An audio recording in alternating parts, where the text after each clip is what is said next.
நிறைவேறுமா வாக்குறுதிகள்? இதுல அடுத்து நாம பார்க்க போறது புதுவரவான அரசியல் கட்சியாக இருக்கக்கூடிய தமிழக வெற்றி கழகம் தான். திமுகவுக்கும் அதிமுகவுக்கும் மாற்றாக வந்திருக்கக்கூடிய ஒரு புதிய கட்சின்னு சொல்லிக்கிறவங்க தேர்தல் அறிக்கையில பார்த்தா திமுகவுல இருந்து 4 பாயிண்ட், அதிமுகவுல இருந்து 4 பாயிண்ட் எடுத்து அதை கூட அறிக்கையா கொடுக்காம காப்பி பேஸ்ட் பண்ணி வாக்குறுதியா வாயால மட்டும் சொல்லிட்டு விட்டாங்களே அப்படிங்கிற மாதிரியானதுதான் அடுத்த அறிவிப்பு. தாலிக்கு தங்கம் திட்டம் அதிமுகவுல இருக்கிற மாதிரி இவங்க நாங்களும் தாலிக்கு தங்கம் திட்டம் கொடுக்கிறோம் அப்படின்னு சொல்றாங்க.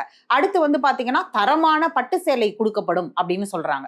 தங்கம் ஒரு பொருள் மதிப்பு, அதுவும் தமிழ்நாட்டோட பெண்களோட சம்பந்தப்பட்டது. பெண்களோட சம்பந்தப்பட்டதுன்னா அது நான் ஒரு படி கூடவே சொல்றேன், சேவிங்ஸ் அடிப்படையில அது பெண்களோட சம்பந்தப்பட்டது. நான் வெறும் பெண்கள்னு மட்டும் இதை சொல்லல. ஒரு குடும்பத்துடைய பலம் அப்படிங்கிறதே சேமிப்பின் அடிப்படையில.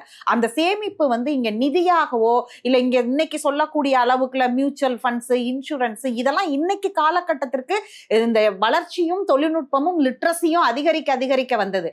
ஆனா காலங்காலமா நமக்கான சேமிப்புனா தங்கம் தான். அதுல யாருக்குமே மாற்று கருத்து இருக்க முடியாது. அப்படி நீங்க சேமிப்பின் அடிப்படையில ஒரு குடும்பத்துக்கு கொடுக்குறீங்கன்னா அதை யாருக்கு வேணாலும் கொடுக்கலாம்ல.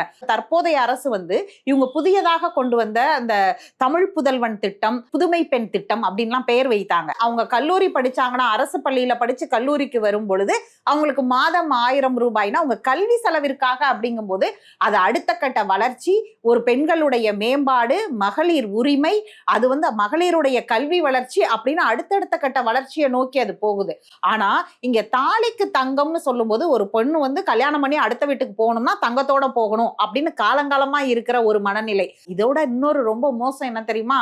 அண்ணன் சீராக தாய்மாமன் சீர்னு இவர் டயலாக் பேசுறாரு. அது சினிமா டயலாக்குக்கே அது பொருந்தாது. இன்னைக்கு இந்த சீர்முறைகள் அப்படின்னு அந்தக்குள்ள போய் நிற்கும் போதே இங்க அதுவும் ஒரு மறைமுகமான ஒரு வரதட்சணை தான். ஒரு புதுமையை புகுத்துற ஒரு கட்சி இந்த பெண்கள் வீட்டை விட்டு கல்வியில இதை கற்கும் பொழுது உயர்கல்விக்கு போகும்போது நான் இந்த தங்கத்திற்கு ஈடான அந்த உயர்கல்வி செலவுல நான் இவ்வளவா செய்வேன் அப்படின்னு சொன்னா கூட அது ஒரு புதுமையை பேசுறதா இருக்கும். ஆனா இது மீண்டும் மீண்டும் பிற்போக்காகவும், தாலிக்கு தான் தங்கம் கொடுக்கணுமா, வேற எதுக்கும் தங்கம் கொடுக்க கூடாதா, அப்படியே பெண்களுக்கு தங்கம் கொடுத்தாலும் அப்படி தாலிக்கு மட்டும் ஏன் அவ்வளவு புனிதப்படுத்தணும்னு பல கேள்விகளை இதற்குள்ள வைக்கிறது.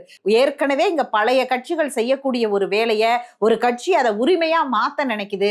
ஆனா இன்னொரு கட்சியும் சேர்ந்து அதிமுகவும் தாவேகாவும் திரும்ப குலவிளக்கு திட்டம், இது மாதிரி அண்ணன் சீர் தாய்மாமன் சீர்னு பெயர்லயே பெண்களை பிற்போக்கா தள்ளக்கூடிய இடத்துல இருக்கு. அப்படிங்கிறதுல பெண்களுடைய உரிமை ஒரு துளி அளவும் இல்லை அப்படிங்கிறது தான் இதுல கவனிக்க வேண்டிய ஒன்று.